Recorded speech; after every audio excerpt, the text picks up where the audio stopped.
মা যে 10 মাস 10 দিন আপনি আমাকে পেটে ধারণ করেছেন, এটা কষ্টের ছিল না সুখে? জোরে বলেন, কষ্টের না সুখে? কেমন কষ্ট 2 মিনিট বলি। আমার মুসলমান ভাই ভালো করে বুঝান। আমরা তো মনে করি বৌমা এখন প্রেগনেন্সি হয়েছে, বৌমার এখন প্রেগনেন্ট, বউয়ের এখন বাচ্চা এসেছে। আরে বউ তো বড় সুখে আছে, মার উদরে যখন নাকি সন্তান আসে, আমার আল্লাহর কারিশমা কি, কুদরত কি,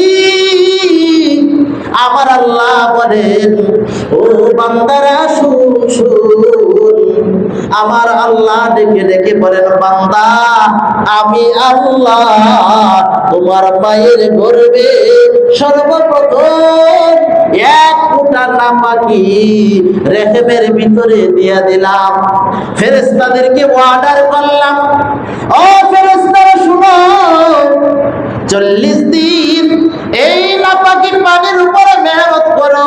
40 দিন যাবার পর আল্লাহর হুকুমে ফেরেশতাদের মেহনতে নাপাকি থেকে 1 ফোঁটা রক্তে পরিণত করে। চিল্লায়া বলেন না সুবহানাল্লাহ। ফেরেশতারা মেহনত করতে থাকে, আরো 40 দিন মেহনত করার পর রক্ত থেকে যখন নাকি 1 টুকরো গোশতে পরিণত হয়, গোশত, আমার আল্লাহ ফেরেশতাদেরকে অর্ডার করার পর বলে ফেরেশতারা রে, ও ফেরেশতারা আরো মেহনত চালাও, আরো মেহনত চালাও। আরো 40 দিন মেহনত করার পর ওই গোশতের সাথে আমার আল্লাহর হুকুমে একটা হাড্ডি দিয়ে দেয়। চিল্লায়া বলেন না সুবহানাল্লাহ। প্রথম 40 দিন মেহনত করার পরে রক্ত হয়েছে, এরপরে 40 দিন মেহনত করার পর এক টুকরো গোশত হয়েছে, এরপরে 40 দিন মেহনত করার পর আল্লাহ আপনার আমার বডি স্ট্রাকচারটা সুন্দর করে বানাইছে। আল্লাহ পাক রব্বুল আলামিন বলেন ও বান্দা তুমি যদি আমার চিনতে চাও তাহলে একটা কাজ করো, কাজ, ও বান্দা রে গাছের দিকে তাকাও, মাছের দিকে তাকাও না রে, এর চেয়ে আরো তোমার কাছে আছে, তুমি তোমার দেহের দিকে তাকাও। আল্লাহ পাক রব্বুল আলামিন সূরাতুর রহমানে ডেকে ডেকে বলেন খালাকাল ইনসান, আমি আল্লাহ মানুষ বানাইলাম। ও বন্ধুরে সূরাতুর রহমানের তাফসীর আমার নেটে আছে, শুনে নিয়েন সুন্দর করে। বন্ধুরে আমার আল্লাহ বলে খালাকাল ইনসান, আমি আল্লাহ মানুষ বানাইলাম। আমি আল্লাহ মানুষটা বানাইছি কিভাবে? আল্লাহ বলেন ওয়াসাইনাল ইনসান, আমি আল্লাহ মানুষ বানাইছি হামালাতহু উম্মুহু, তোমার মার রেহেমের ভিতরে মানুষকে আস্তে ধীরে পরিণত করেছি। কথা ঠিক কিনা? এ মুসলমান ভাইরা রে আমার, ভালো করে বুঝেন, আমার আল্লাহ যখন নাকি ফেরেশতাদের মাধ্যমে আমাকে আপনাকে আপডেট করেছেন পেটের ভিতরে, উদরের ভিতরে, 10 মাস হয় নাই এখনো, মনে করেন 8 মাস যাচ্ছে। বন্ধুরে আমার আপনার বডি স্ট্রাকচার এখন সুন্দর হয়ে গিয়েছে। আল্লাহ বলেন লা ইয়াতাফাক্কারুনা ফি খালকিস সামাওয়াতি ওয়াল আরদ, আল্লাহ বলে আমারে যদি পাইতে চাও বান্দারে তাহলে আমার সৃষ্টি জমিন আসমানের সৃষ্টির দিকে তাকাও। আল্লাহর পরিচয় যদি পেতে চাও মার উদরের দিকে তাকাও। হে মুসলমান ভাই আমার আল্লাহ চিল্লাবো চিল্লা দিলে 40 দিন সময় লাগে। কথা ঠিক কিনা? আপনি আমাকে কিন্তু পেটের ভিতরে কয়েক চিল্লা দেওয়াইছেন, চিল্লাবো চিল্লা লাগাইয়া আপনি আমাকে বডি স্ট্রাকচার দিয়া ফেরেশতাদেরকে বলে ও ফেরেশতারা আমি আমার বান্দাটারে কত মহব্বত করি জানো রে। তোমরা শোনো, এই যে বডিটা আছে বডি পর্যন্ত বানাও আমি আল্লাহ। আমার বান্দার চেহারা মোবারক আমার কুদরতি হাতে বানায়া দিব।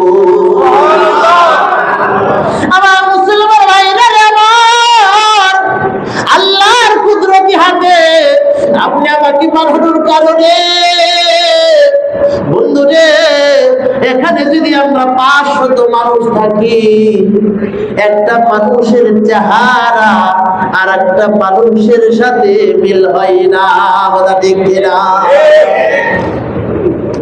কারণ মানুষের তো আর আপনি ফ্যাক্টরিতে গেঞ্জি বানাচ্ছেন, সবগুলো একই কোয়ালিটি, একই ডিজাইন, একই প্রিন্ট, কিন্তু রব্বে কারীম আপনি আমারে কত মহব্বত করে বানাইলেন বন্ধুরে। আমার আল্লাহ তার কুদরতি হাতে যখন আপনি আমারে আবার মার পেটে, আপনার মার পেটে সুন্দর করে বানাইলেন, কেন বানাইছেন জানেননি? আবার আল্লাহ অন্য আয়াতে বলে দিয়েছেন, খালাকাল ইনসান আল্লামাহুল বায়ান। আমার বান্দারে আমি বানাইছি, বানানোর পরে আমি আমার বান্দারে কথা বলা শিখাইলাম। কেন কেন কেন? সে যেন ওই মোহাম্মদ আলী সুরুজ বাবু যাবে মসজিদে জুমার নামাজে আইয়া, 5 ওয়াক্ত নামাজে আসিয়া আমার কুদরতি পায়ে সেজদা করতে পারে, নামাজে দাঁড়াইয়া বলে আল্লাহু আকবার, ও আল্লাহ আপনি সবচেয়ে বড়, আপনি সবচেয়ে বড়, আপনি ছাড়া আর কেউ নাই। এই বাক্যটা যখন নাকি দেয় মুসলমান ভাইরা রে আমার, আমার আল্লাহর কুদরতের বরত্ব যখন আপনার আবার শিখানো জবান দিয়ে, আল্লাহর শিখানো জবান দিয়ে আমরা যখন বলি, এই জবান আল্লাহর দেওয়া জবান দিয়ে যখন বলি, আমার আল্লাহর কুদরতি দিলটা সাথে সাথে খুশি হয়ে যায়। আমার মুসলমান ভাইরা রে আমার, বলতেছিলাম মা 40 দিন চিল্লা যাবার পর, আপনার আমার বডি স্ট্রাকচারটা সুন্দর হওয়ার পর 6 মাস যখন চলে যায়, আমার আপনার হাতগুলো নাড়ায়, দেখা যায় সংসারে মা বোনরা খেতে বসে একসাথে, ফ্যামিলি মেম্বার সবাই বসে খানা খাওয়ার জন্য, হঠাৎ করে আপনার বৌমার পেটে বাচ্চা, আপনার স্ত্রীর পেটে বাচ্চা, হঠাৎ করে বলে স্বামী গো স্বামী, আমার পেটে বড় ব্যথা পেয়েছি, কলিজায় বড় আঘাত পেয়েছি, স্বামী আমি একটু করে খানা খাই, আপনি খানা খেয়ে দেন। কেন বন্ধু জানানি? নবীজির হাদিসে মার কথা 3 বার বলেছেন। কেন? নবীজি বলেন মা মা মা 3 বার বলার কারণ হলো, মা সবচেয়ে 3টা বেশি কষ্ট করেছে। 1 নম্বরের হলো আপনার আমারে উদরে রেখা মজার খাবার গুলো প্লেটে দিয়া 1 লোকমা খাবার যখন মা মুখে দিয়েছে, আপনি আমি পা দিয়ে কলিজায় আঘাত করেছি, আর সেটা আমার আপনার মা সহ্য করতে পারে না। এই কথা ঠিক কিনা?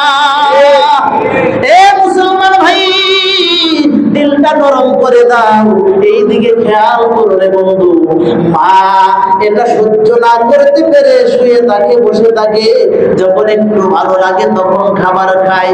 এই যে আযাব, এই আযাবের কারণে, এই কষ্ট বহন করার কারণে আমার আল্লাহ নবীজির মাধ্যমে তার হক বেশি দিয়া দিছে। ও বন্ধু রে, কথিত কথা তো আছে, হাদিসে বলে, যদিও নাকি রাবির ক্ষেত্রে একটু দুর্বল আছে, সনদের ক্ষেত্রে আল জান্নাতু তাহতা আকতাবিল উম্মাহাত। নবীজি ডেকে বলেন উম্মতরা রে, ওই মায়ে কষ্ট দেও যে মায়ের পায়ের নিচে তোমার জান্নাত। আল্লাহু আকবার। ওই মারে বুঝি কষ্ট দাও? এ মুসলমান ভাই, ভালো করে বুঝেন, ভালো করে বুঝেন, মাকে আপনি কষ্ট দিবেন, ও বন্ধু শাস্তি কিন্তু দুনিয়াতে পেয়ে যাবেন। অনেক ঘটনা এরকম আছে মুসলমান ভাই রে, কিতাবের ভিতরে, কিতাব কি বুখারী শরীফের ভিতরে আছে, হযরতে জুরাইজের ঘটনা জানেন তো? হযরতে জুরাইজ আবেদ ব্যক্তি, ইবাদত করে জঙ্গলের ভিতরে, বুখারী শরীফের ভিতরে আল্লামা ইমাম বুখারী রাহমাতুল্লাহি আলাইহি লেখেন, জুরাইজ ইবাদত করতে জঙ্গলে নামাজের ভিতরে দাঁড়িয়ে গেল। বহুদিন যাবত মার সাথে সাক্ষাৎ নাই। হঠাৎ করে মা গেলেন, ঝুপড়ি করে দূর থেকেই বললেন, বাবা জুরাইজ। জুরাইজ চিন্তা করলেন, আমি কি নামাজ পড়বো না মার কথায় আমি উত্তর দিব, কোনটা করব? হযরতে জুরাইজ চিন্তা করলেন, নামাজে দাঁড়াইলাম, মার কথার উত্তর দেওয়ার দরকার নাই। একদিন আসলো, দ্বিতীয় দিন আবার আসলো, বলে জুরাইজ। ঠিক যখন ইবাদতে মশগুল থাকে তখনই হযরতে জুরাইজের মা আসেন। যখন নাকি একে একে 3 দিন ঘুরে গেলেন, দাঁড়াইয়া বলে, বাবা জুরাইজ, আমি তোরে 10 মাস 10 দিন পেটে ধারণ করেছি, কত কষ্টই না সহ্য করেছি। আমি 3 দিন পর্যন্ত তোমারে ডাকলাম, পাইলাম না। আমি মা কষ্ট পাইলাম, আমার কথার উত্তর দিলাম। এ জুরাইজ, তুই তোর জীবন দশায় যেন এরকম কোন নারীর কেলেঙ্কারিতে পড়া যাস, এই বদদুয়া আমি মা হিসাবে তুমি জুরাইজরে দিয়ে গেলাম। জুরে বলেন নাউজুবিল্লাহ।